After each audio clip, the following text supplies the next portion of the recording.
बीडमधल्या मस्साजोगचे सरपंच संतोष देशमुख यांच्या हत्येनंतर राज्यातलं राजकीय वातावरण मोठ्या प्रमाणावर तापलेलं आहे आणि त्यातच भाजपचे आमदार सुरेश धस वाल्मिक कराड मुद्द्यावरनं पंकजा मुंडे आणि धनंजय मुंडे यांना टार्गेटच करतायत। पाहूया त्याच संदर्भातला हा रिपोर्ट।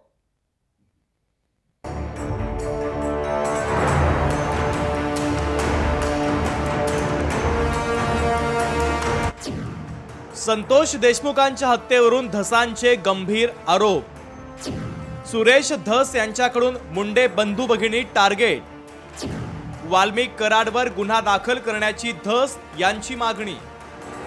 बीड जिल्ह्यातील मस्साजोग गावचे सरपंच संतोष देशमुख यांचं अपहरण करून हत्या करण्यात आली। या घटनेने मराठवाडा पुरता हादरलाय। घटनेला 15 दिवस पूर्ण होत आहेत, मात्र यातील 3 आरोपी अद्याप फरार आहे। भाजपचे आमदार सुरेश धस यांनी मंत्री धनंजय मुंडे यांना लक्ष्य करत त्यांचे निकटवर्तीय वाल्मिक कराड यांना दोषी धरून वाल्मिक कराडच मुख्य सूत्रधार असल्याचा थेट आरोप केला आहे। बाकीचे छोटपोट याच्यापेक्षा याच्यातला जो आका आहे तो आका आता लवकरात लवकर आत गेला पाहिजे आणि तो 100% फक्त खंडणीच्या गुन्ह्यात आहेत असं माझं आता मत राहिलेलं नाही। ते 302 सुद्धा मेन प्रमुख सूत्रधार तेच आहेत।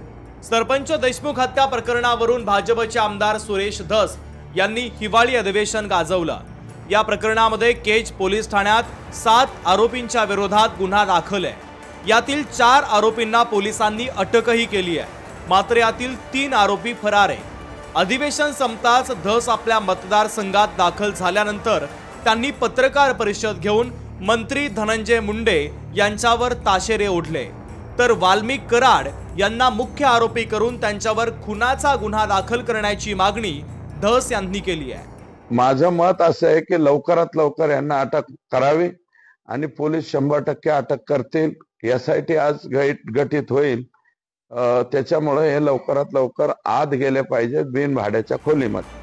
या प्रकरणाची गंभीर दखल घेत मुख्यमंत्री देवेंद्र फडणवीसांनी तत्कालीन पोलीस अधीक्षक अविनाश पारगळ यांची बदली करून नवनीत कावत यांची अधीक्षक पदी नियुक्ती केली।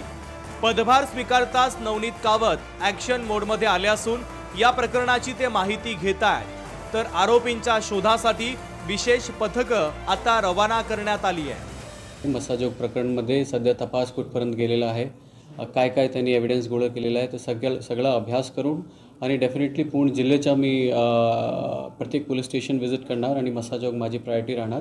तपासमध्ये जे काय पेंडिंग आहे, आरोपी जे काय अटक होणे बाकी आहे त्यांना लवकरात लवकर आम्ही अटक करण्याचा प्रयास करणार। वाल्मिक कराड यांना या संपूर्ण प्रकरणात केवळ खंडणीच्या गुन्ह्यात नाही तर 302 मध्ये आरोपी करा अशी थेट मागणी केलेली आहे। त्यामुळेच या संपूर्ण प्रकरणामध्ये आता नेमकं पोलीस काय कारवाई करतात हे पाहणं महत्त्वाचं असणार आहे। विकास माने, लोकशाही मराठी, बीड। लोकशाही मराठी ऐका, पहा, जागरूक रहा।